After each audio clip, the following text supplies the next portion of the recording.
Boa noite a todos. Antes de ler o texto, eu queria fazer 2 comunicados para a igreja. Primeiro, que o pastor Ricardo não está aqui hoje à noite, porque ele foi pregar na IPI de Santa Rosa de Viterbo, que está fazendo aniversário. Então foi convidado, foi lá pregar a palavra de Deus. Segunda comunicação, eu quero agradecer aos irmãos que oraram por mim nos últimos dias. Eu fiquei cerca de 30 horas internado no hospital para tomar um iodo radioativo. Fiquei radioativo. Depois o médico me liberou para casa para um isolamento parcial por mais 7 dias. Mas graças a Deus tudo já passou, eu já estou de volta ao trabalho e eu agradeço a cada um que orou por mim e desejou que a gente estivesse junto novamente. Ok? Vamos ao texto? Evangelho de João, capítulo 2.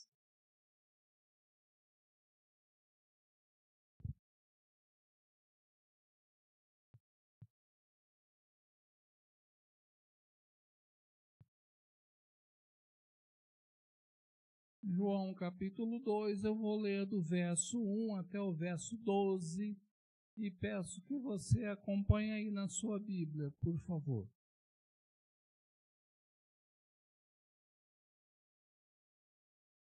Três dias depois, houve um casamento em Caná da Galileia, achando-se ali a mãe de Jesus. Jesus também foi convidado, com seus discípulos, para o casamento. Tendo acabado o vinho, a mãe de Jesus lhe disse: eles não têm mais vinho. Mas Jesus lhe disse: mulher, que tenho eu contigo? Ainda não é chegada a minha hora. Então ela falou aos serventes: fazei tudo o que ele vos disser. Estavam ali 6 talhas de pedra que os judeus usavam para as purificações, e cada uma levava 2 ou 3 metretas. Uma metreta dá cerca de 40 litros, mais ou menos. Então, cada metreta ia caber entre 100 e 120 litros, só para a gente atualizar. Jesus lhes disse: enchei de água as talhas, e eles as encheram totalmente. Então lhes determinou: tirai agora e levai ao mestre-sala. Eles o fizeram. Tendo o mestre-sala provado a água transformada em vinho, não sabendo de onde viera, se bem que sabiam os serventes que haviam tirado a água, chamou o noivo e lhe disse: todos costumam pôr primeiro o bom vinho, e quando já beberam fartamente, servem o inferior. Tu, porém, guardaste o bom vinho até agora. Com este deu Jesus princípio a seus sinais em Caná da Galileia. Manifestou a sua glória e os seus discípulos creram nele. Depois disso, desceu ele para Cafarnaum com sua mãe, seus irmãos e seus discípulos, e ficaram ali não muitos dias. Que Deus nos abençoe na meditação dessa palavra que nós acabamos de ouvir nesse instante. Posso contar com a sua atenção? Então vamos lá. Cada pessoa tem os seus princípios, tem as suas normas. Às vezes elas não estão escritas, mas nós as aprendemos através da nossa educação e também da nossa genética, da nossa tendência. Então, quando a gente soma a nossa genética mais a nossa educação, resulta no que nós somos hoje. e no que nós fazemos hoje. Há pessoas de bons princípios, que a gente, quando conhece, fala assim, puxa, que pessoa boa, que pessoa extraordinária. O Antigo Testamento chama essas pessoas de justos, e o Novo Testamento chama essas pessoas de trigo. Mas há pessoas com princípios tão ruins, e a gente pensa assim, como é que pode? Não quero nem saber dessa pessoa, quero distância dessa pessoa. O Antigo Testamento chama essas pessoas de ímpios e o Novo Testamento chama essas pessoas de joio. Então nós vivemos num mundo misturado com pessoas de bons princípios e pessoas de maus princípios. E esse é o desafio do cristão, aprender a viver nesse mundo misturado, com pessoas que a gente pode confiar e com pessoas que a gente não pode confiar. Há pouco tempo eu vi uma notícia na televisão de alguns jovens e adolescentes no Rio de Janeiro que aprenderam na televisão a maltratar mulheres e a não se arrepender desse maltrato. Pensando, como é que alguém pode aprender um negócio desse, gostar do negócio desse e fazer um negócio desse? Aí esse grupo de pessoas atraiu uma menina de 17 anos para um apartamento e fizeram um estupro coletivo nessa moça. Mas ela foi à polícia e denunciou esses rapazes. E graças às câmeras de segurança, esses rapazes foram descobertos e foram presos e estão respondendo pelos crimes que cometeram. Gente de princípio ruim. Gente que a gente pensa assim, não quero imitar isso de jeito nenhum e quero trabalhar para um mundo que seja melhor do que isso. Pois bem, nós temos o melhor exemplo de pessoas que vivem bons princípios, que têm bons princípios, vivem bons princípios e ensina bons princípios. Quem é? Jesus. Jesus. E aqui nós temos nesse texto que eu acabei de ler alguns princípios bons de Jesus.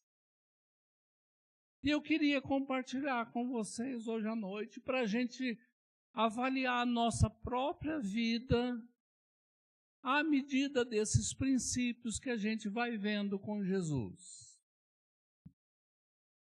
Nós estamos estudando o livro de João, o Evangelho de João, e ele é diferente dos outros três. Não sei se vocês já notaram. Por exemplo, esse episódio aqui não tem relatado em nenhum dos outros três evangelhos, só tem aqui em João. E além disso, mesmo sendo o evangelho escrito mais tardiamente, ele contém alguns detalhes muito bons. Por exemplo, primeiro detalhe, versículo 1. 3 dias depois, houve um casamento em Caná da Galileia, achando-se ali a mãe de Jesus. Por que ele colocou 3 dias depois? E esse evangelho foi escrito lá pelos anos 90 e 100. Alguém anotou esse detalhe, guardou esse detalhe e na hora de registrar esse feito, colocou esse detalhe lá.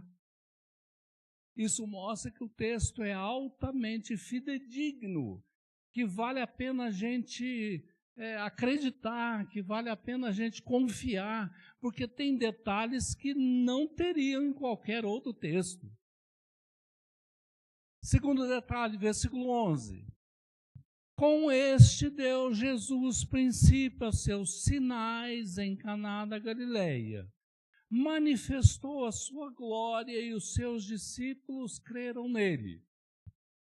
O Evangelho de João foi escrito assim: João pegou 7 milagres que Jesus fez durante a sua vida, chama esses milagres de sinais e escreve o seu evangelho com base nesses sinais. Ele cita um sinal e depois cita o discurso de Jesus. Aí vem outro sinal e outro discurso de Jesus. Outro sinal e outro ensino de Jesus. Mas é com base em 7 sinais.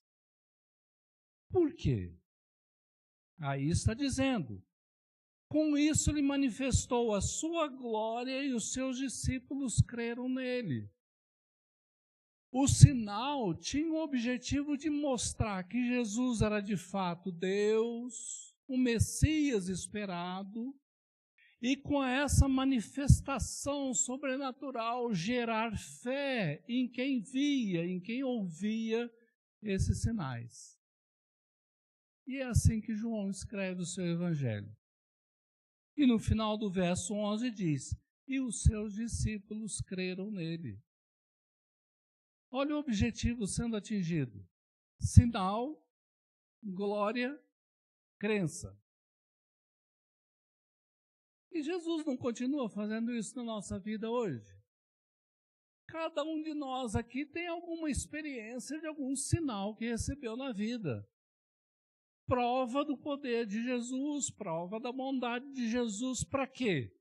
Para a gente confiar nele, para a gente segui-lo. Porque ele é de fato o Messias, porque ele é de fato Deus presente entre nós. Outro detalhe, versículo 12.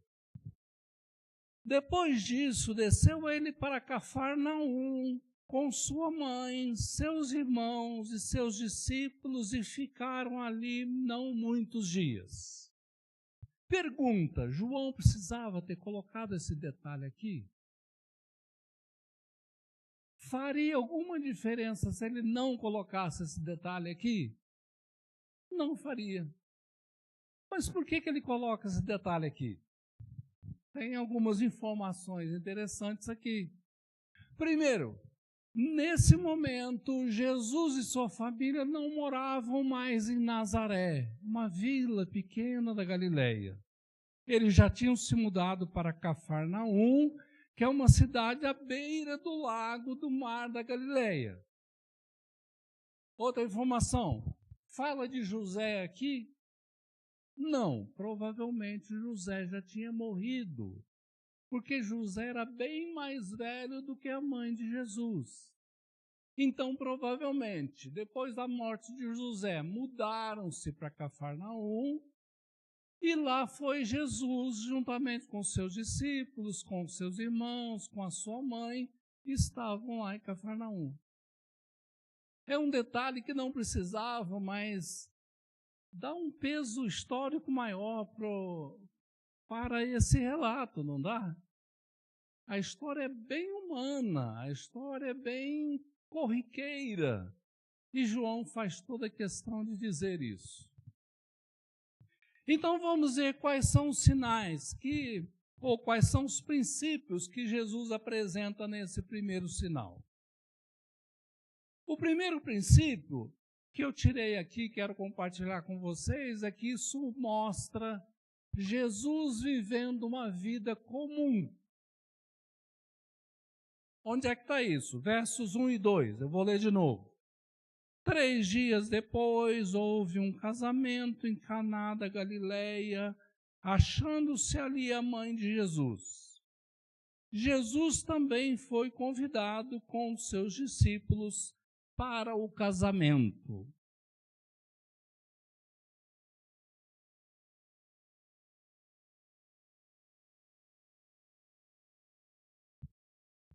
Se a gente fosse Jesus hoje e tivesse já chamado alguns discípulos para fazer uma missão, e tivesse pronto para começar a missão, e alguém convidasse a gente para um casamento, a gente iria ou não?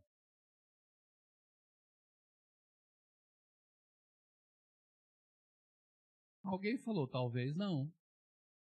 O que é mais importante, o casamento ou a missão? a gente pensaria, puxa, a missão é muito mais importante do que um casamento. Então, Jesus não deveria ter ido ao casamento, mas ele foi. Pergunta, por quê?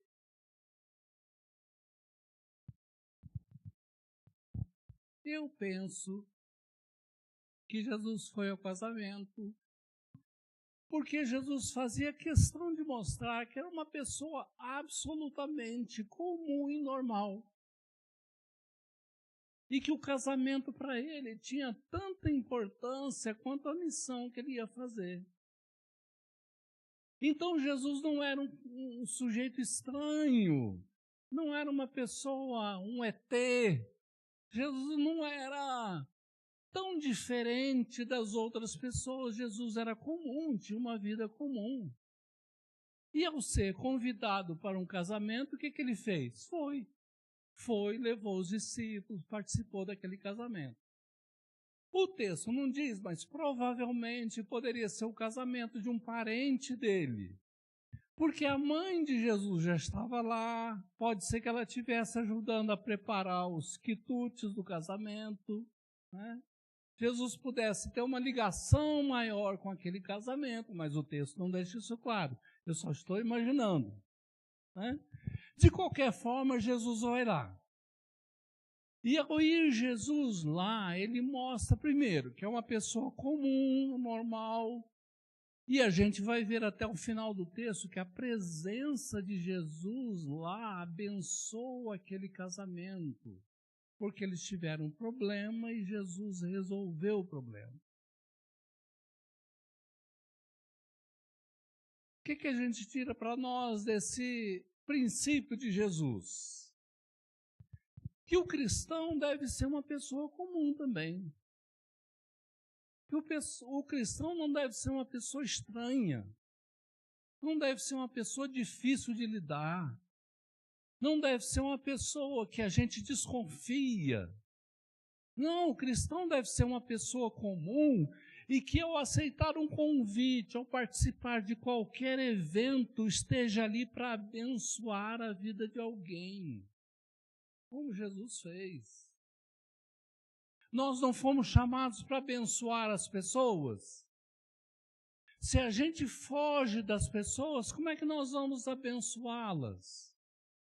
Se a gente é um estranho que chega numa festa dessa, ninguém vem conversar conosco, como é que nós vamos abençoá-las? Então o melhor é fazer como Jesus, é ser uma pessoa comum. Teve um convite, a gente aceita, vai lá, conversa com todo mundo. E se houver oportunidade, a gente abençoa a vida de alguém que está lá. É assim que nós somos chamados a viver pelo princípio de Jesus. Eu fico pensando na igreja primitiva, por exemplo, em Atos capítulo 2, 47, diz assim, que os que creram em Jesus estavam todos reunidos, louvando a Deus e contando com a simpatia de todo o povo. E enquanto isso, Deus ia acrescentando pessoas àquela igreja. Hoje tem igreja que conta com a antipatia de todos os vizinhos. Hoje tem cristão que conta com a antipatia dos seus vizinhos. Se a gente quer seguir o princípio de Jesus, a gente deveria viver a vida normal e ser uma bênção para as pessoas, como aconteceu com a igreja primitiva também. Então, esse é o primeiro princípio que eu vejo aqui nesse relato, Jesus vivendo uma vida comum e abençoando a vida das pessoas. Vamos para o segundo princípio? Vejo aqui que Jesus atendia os pedidos. Dentro da sua possibilidade, ele atendia os pedidos. Isso está ali no verso 3 ao 7, que eu vou ler de novo. Antes uma água, né?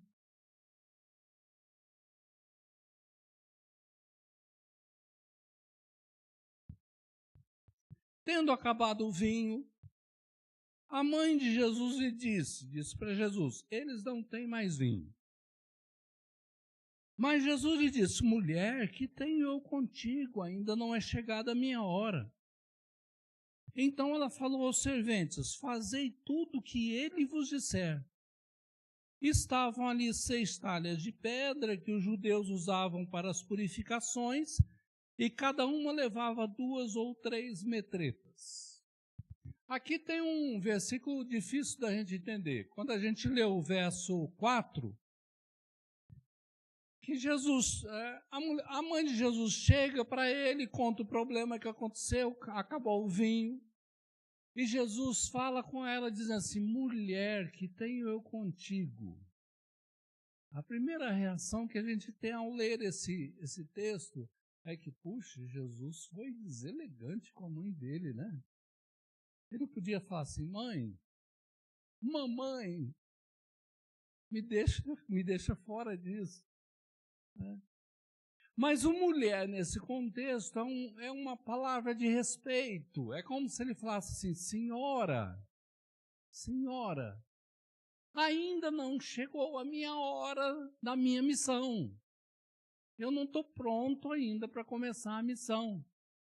E tanto que ela não leva isso como desaforo para casa, porque se ela levasse como desaforo, ela não tocaria a ideia adiante, não é?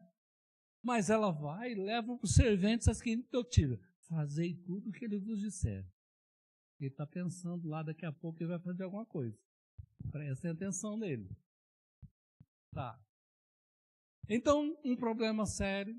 Jesus, a princípio, reluta em fazer, mas ele vai resolver o problema. E ele acaba atendendo o pedido da mãe naquele problema que ela descobriu no casamento. E o fato de Jesus atender nossos pedidos tem dois resultados bons. Primeiro, que quando a gente tem um problema, a quem a gente deve recorrer? A Jesus, porque ele atende nossos pedidos. Ele tem poder para atender. Ele tem bondade para atender. E a gente deve recorrer a ele, porque ele pode resolver. Mas só que quando ele resolve, ele também chama o ser humano para participar da resolução daquele problema. Porque ele diz logo em seguida para encher as talhas. E se a gente for somar 6 talhas daquele tamanho, para a água ser transformada em vinho, dava nada menos, nada mais do que uns 600 litros de vinho. Moisés, é muito litro de vinho, né? É muito litro de vinho. E Jesus efetua um milagre ali sem tocar no vinho, sem falar ao vinho. Ele apenas pede: encham de água as talhas. Então ele está disposto a atender o pedido, mas ele não faz isso sozinho. Ele quer contar com a presença, com a ação, com a cooperação dos serventes que estavam ali. Trazendo para nós significa o seguinte: que quando a gente tiver um problema, a gente deve levar a Jesus, mas também deve fazer o que nos cabe ser feito. Por exemplo, se a gente tem uma doença, a gente vai só orar e pedir que Deus faça um milagre sem que a gente faça nada? Ele pode fazer e muitas vezes tem feito, mas não é o normal. O normal é que a gente procure um médico, faça uma consulta, tome um medicamento, faça um exame, faça um tratamento. Jesus está ali nos conduzindo, nos abençoando, mas a gente está cooperando. Então, o que a gente pode contar é que ele atende os nossos pedidos, mas a gente tem que se perguntar: e eu? O que devo fazer? Porque Jesus não nos quer, eu penso, eternamente dependentes dele. Jesus nos quer pessoas que aprendem a se virar, que aprendem a se resolver, que sejam livres, que tenham inteligência, que tenham experiência. Ele chama a gente para cooperar com a resolução dos problemas que a gente tem. Aliás, a gente devia fazer isso com as pessoas também, com os nossos filhos, com as pessoas que estão ao nosso redor, né? Quem apenas atende o que os outros pedem, mas nunca promove um crescimento dessa pessoa, não está atendendo do jeito que deveria. Porque é bom a gente atender, mas é bom a gente chamar a pessoa para colaborar com aquele projeto também. Então, esse é o segundo princípio de Jesus, que ele atende os nossos pedidos, mas também nos convida a participar desse atendimento. Vamos para o terceiro e último que eu vi aqui.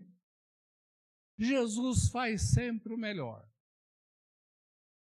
A Nazaré costuma falar isso nas suas orações, né? Jesus vai fazer sempre o melhor. E é verdade.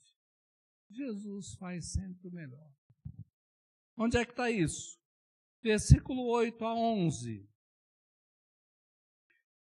Então lhes determinou, tirai agora e levai ao mestre-sala. Eles o fizeram, e tendo o mestre-sala provado a água transformada em vinho, não sabendo de onde viera, se bem que o sabiam os serventes, que haviam tirado a água, chamou o noivo e lhe disse, ora, todos costumam pôr primeiro bom vinho, e quando já beberam fartamente, servem o inferior. Mas tu, porém, guardaste o bom vinho até agora.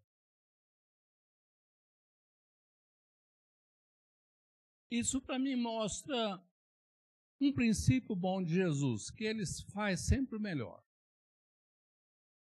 Ele não poderia ter feito um vinho mais ou menos? Não poderia ter feito um vinho de pior qualidade? Ele não tinha nenhuma obrigação de fazer um bom vinho, um vinho melhor do que já tinha sido servido.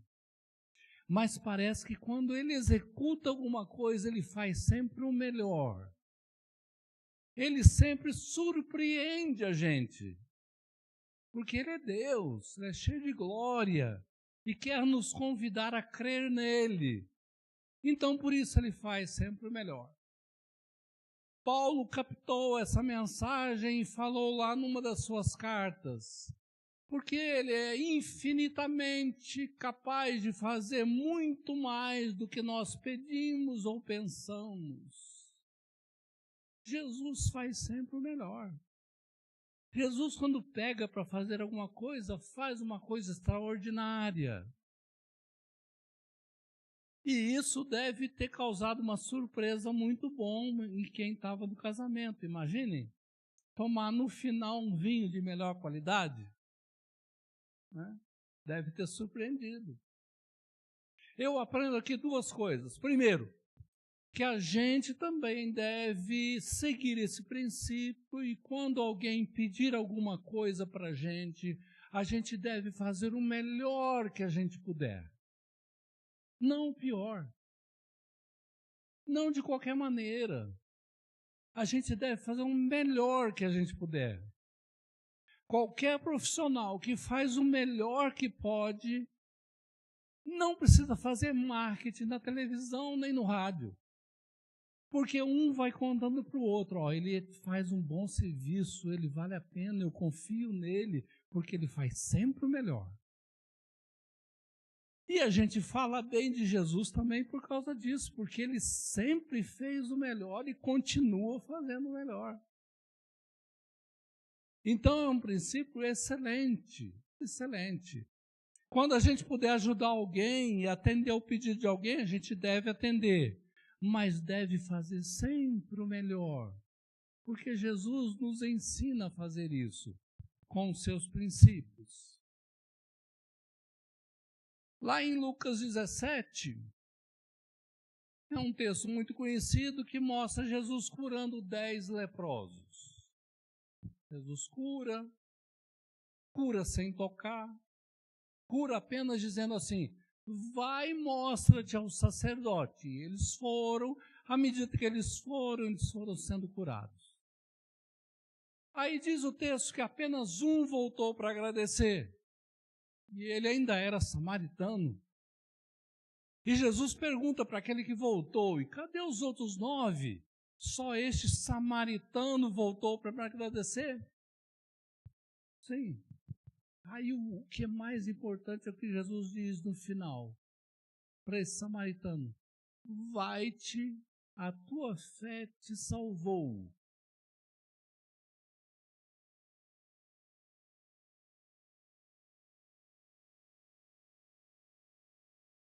O que essa frase nos diz?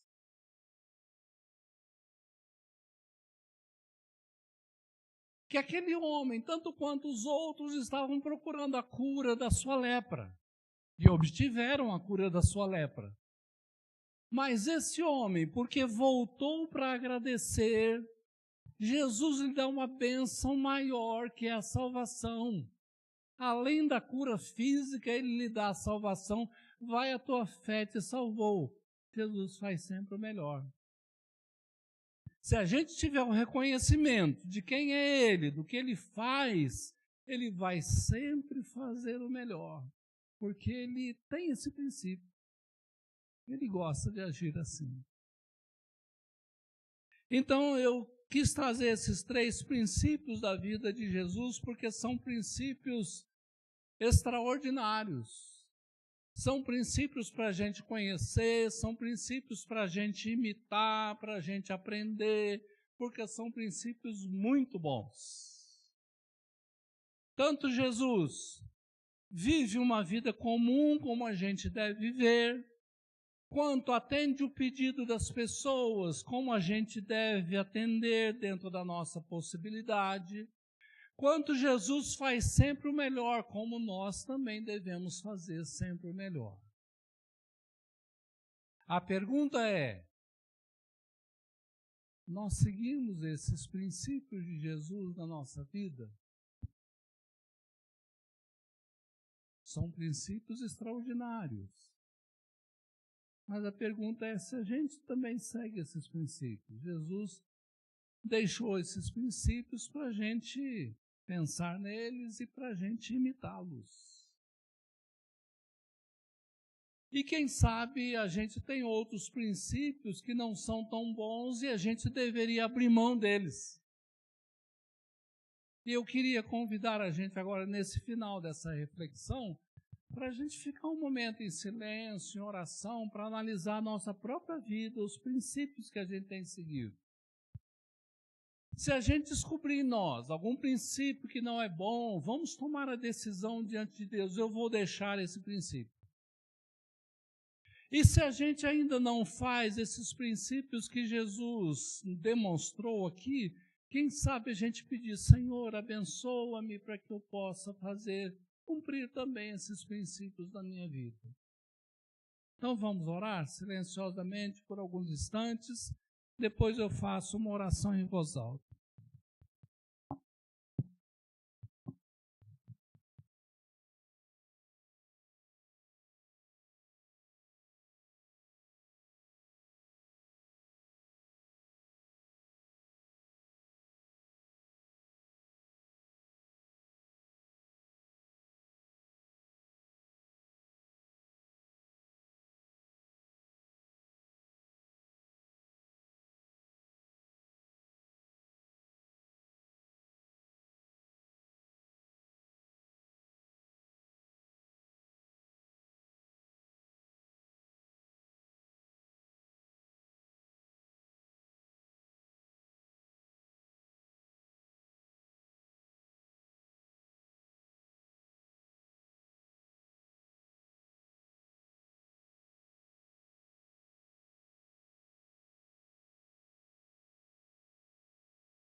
Pai Celeste, louvamos o Teu nome pela pessoa de Jesus.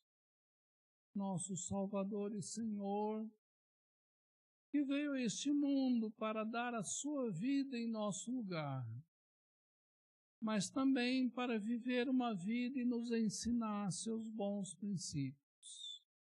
Obrigado por esses princípios que refletimos nessa noite.